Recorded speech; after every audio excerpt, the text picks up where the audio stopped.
Greetings, ladies and gentlemen. Today we are going to talk about Ven'ari. Who, you ask? Well, I don't know. I've never met anyone named Ven'ari. Now, if you are anything like me, you may not have given them all the time it may necessarily have required. Maybe because having no mount is a little bit frustrating if you're not a druid. At the time we were too weak, so the Maw was a death trap and dangerous and ooh, scary. Or, this one can't possibly be right. The Maw just wasn't fun, so you gave it a miss. What a crazy idea that is. Because of this, you're still stuck at scrub level reputation with Ven'ari. That's where I am. Maybe now is the time to start venturing in the Maw and sort that out. Now, joking aside, you may actually be asking yourself, who is Ven'ari? I've only just started playing Grim, come on. And more importantly, what are the benefits to me of becoming friends with this person? Well, from what we know so far with regards to the lore, Ven'ari is the last remaining member of a cartel expedition into the Maw. She now survives alone, or that was until we arrived. And let's get this out the way. You may have been talking to Ven'ari and gone, oh, that is so familiar. What is that? What is that? I know that voice. What is it? Ah! Yes. It is done by the same voice actress as does Anna from Overwatch. Mother knows best. Exactly, yes she does. Now, unlike normal reputation values, Ven'ari has her own trust system, similar to the pandas in the valley. The farmers. Thank you. I knew it would get there in the end. The brain is old, but it does still just about work. Now, this trust system works on your dubious, that's where you start out, apprehensive, tentative, ambivalent, cordial, and then appreciative being the current cap. Grim! What is in this for me? Come on, why should I become friends? Alright, we're going to jump straight to the end of the list. We're not going to go through the whole list, don't worry. But we have two very nice upgrades. One is permanent upgrade for Torghast, Possibility Matrix. This improves the anima orbs you get in Torghast, meaning you're always going to get at least 2 powers. You know those times when you click and it's just 1 power and you're like, okay, whatever, I'll take it. Now you're guaranteed to get at least 2 powers. Then the big one. The reason that everybody's been doing this, the realignment apparatus. This is the item that actually adds a socket to a piece of gear. It costs you about 7,200 Striga, so it's not cheap. It can be used on helms, necks, bracers, belts, and on rings. That's the big stuff. That's endgame. There are some other helpful stuff along the way. One of them being the Crafter's Mark II. Now, you may see the Mark 1 that lowers the item level of gear. Crafter Mark II will actually increase the item level of crafted gear, meaning you can make eye level 168 for your fresh level 60, which is nice. You've also got a random conduit upgrade. Now, this comes from the Unbound Reality fragment. Once purchased and used, it will upgrade one of your lowest conduits. Now, it's not guaranteed for your specs, a little bit of a roll of the dice. Both of those can be purchased at Cordial. There is also a legendary Memory of the Jailer's Eye. Basically, killing an enemy grants you the third eye, which increases your primary stat by 1% per 10 seconds. Last of all, once you reach Ambivalent, you will gain access to the quest, Rule 6. Concealment is everything. Complete that and you will gain access to the Beast Warrens, the area to the east of Ven'ari. There are plenty of other things to purchase. By all means, go there, check them out, and see what tantalizing things await you. Okay, so we've seen there's some stuff there we might want, but how do we actually gain access to Ven'ari? Well, once you reach level 60, and you have reached the required Covenant questline point, you will receive one of 4 quests. Which quest you receive depends upon your Covenant. Example being Friends in Dark Places for the Kyrian, or The Soul Contact for Necrolord. In essence, it all boils down to exactly the same thing. Find Ven'ari in the Maw. Once you've jumped down into the Maw, you are literally going to have Ven'ari right in front of you. It's not that hard. You hand in said quest. Ven'ari will waste no time in trying to teach you the ways to survive in the Maw. What are the rules? This can basically be done by completing 4 quests. You first set the ground rules. Then we have Rule 1. Kill something, rescue some souls, get some Striga. Basically teaching us the ways of the Maw and how it's going to work. Next up we have Rule 2. Keeping a low profile. 4 soul wards need to be placed. Finally, we have Rule 3. Trust is earned. We need to place a signal beacon.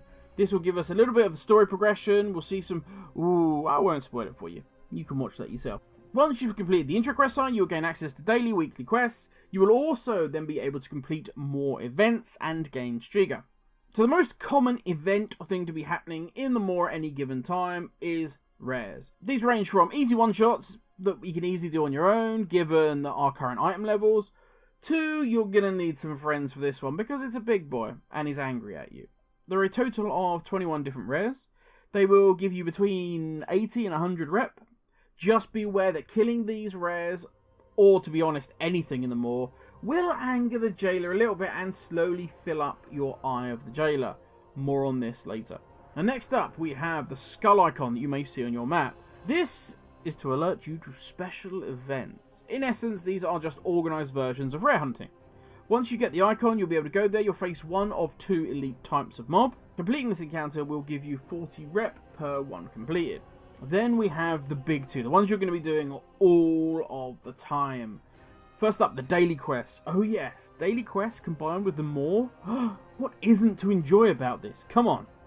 So each day, Ven'ari will give us 2 daily quests. These will grant us 75 rep and 140 Striga each. Be aware that when you complete both of these, the jailer will be really angry, meaning your Eye of the Jailer will immediately jump to 50% full. Again, we'll touch on this in a little bit. Last of all, the big one, the weekly quest. Now again, there will be 2 of these given out. These reward you with 850 rep and 450 Striga, unless you happen to get quest to send you to Perdition Hold, the big scary just to the south.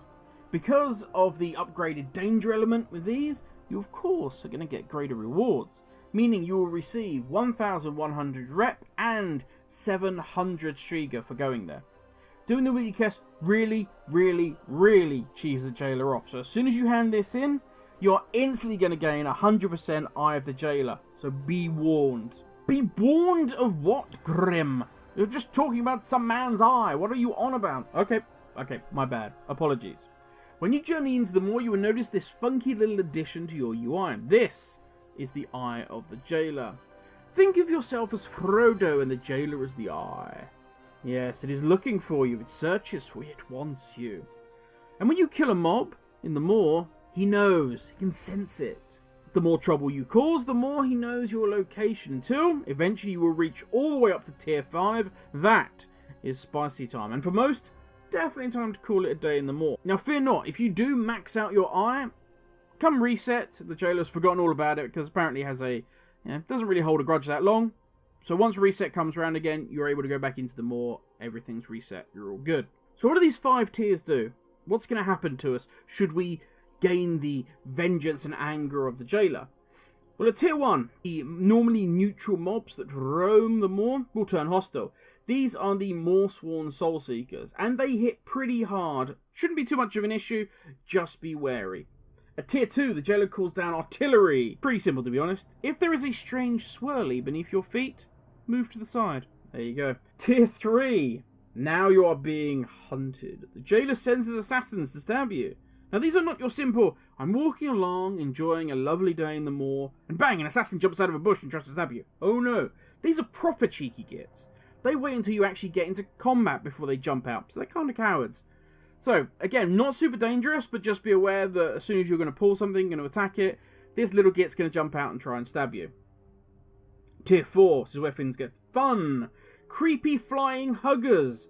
Yes, at tier 4, the jailer sends you the lonely Strigan abductors. What a lovely sounding name. All they want is a hug. They don't care how you feel about giving said hug. They will swoop down from the skies, grab you, and drag you up into the sky for that lovely little huggle snuggle cuddle. Sadly, they are wearing very bad aftershaves, which will sting your eyes, meaning you will receive shadow damage for 20 seconds.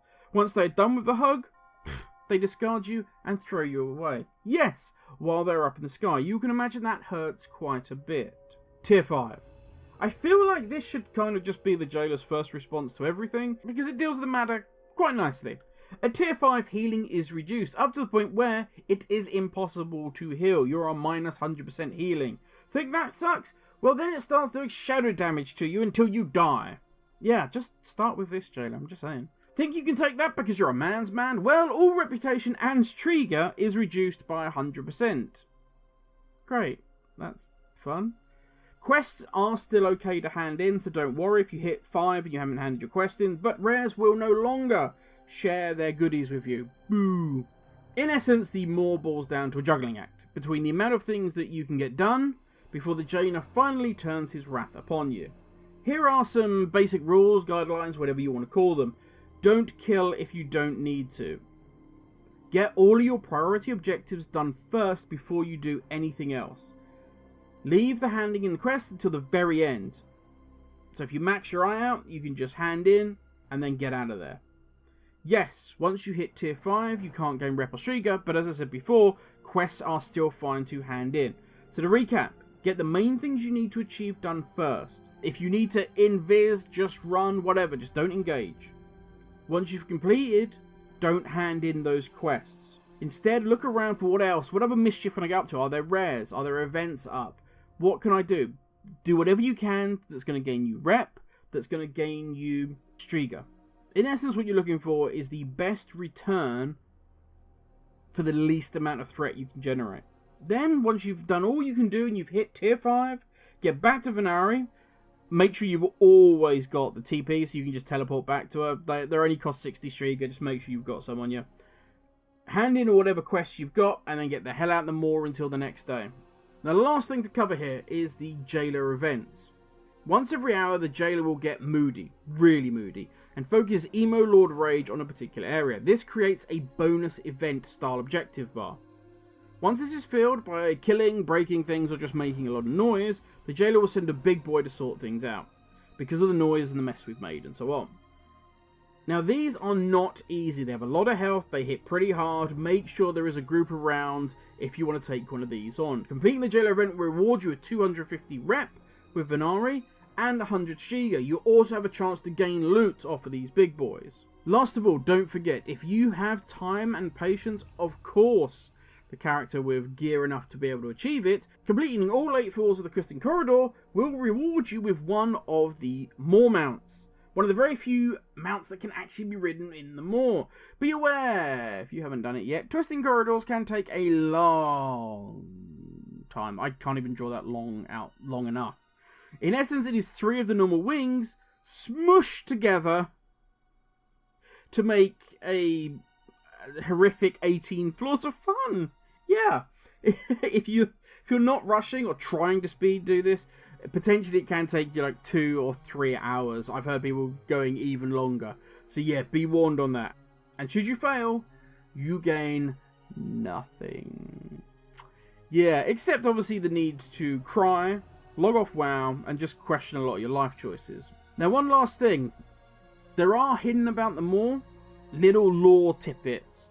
Little things hidden away, dead bodies on the ground. If you click on them, you will get quests that try to give you a little bit of lore insight into the Maw. They were a lot better on beta, I will say this. Go to WoW at any of those sites we normally go to, they will all have their TomTom sort of coordinates to show you exactly where to go. As I say, in the beta, they're a lot better. They actually give you some real deep, meaningful insight into the lore. Now they just kind of, this is an item that might interest Ven'ari and give you some rep. Great. But that is enough for me, everybody. I've been going on way too long as it is. I know a lot of people have already maxed out Ven'ari and be like, Grim, what is the point of this? But for those of you that are like me, and now finally facing up to the fact that, yeah, maybe we'll need to start grinding the Maw a little bit more, I hope this guide helps you even just a little bit. Thank you all for watching. Stay safe. I will catch you all in the next video. Laters, everybody. Have a good one.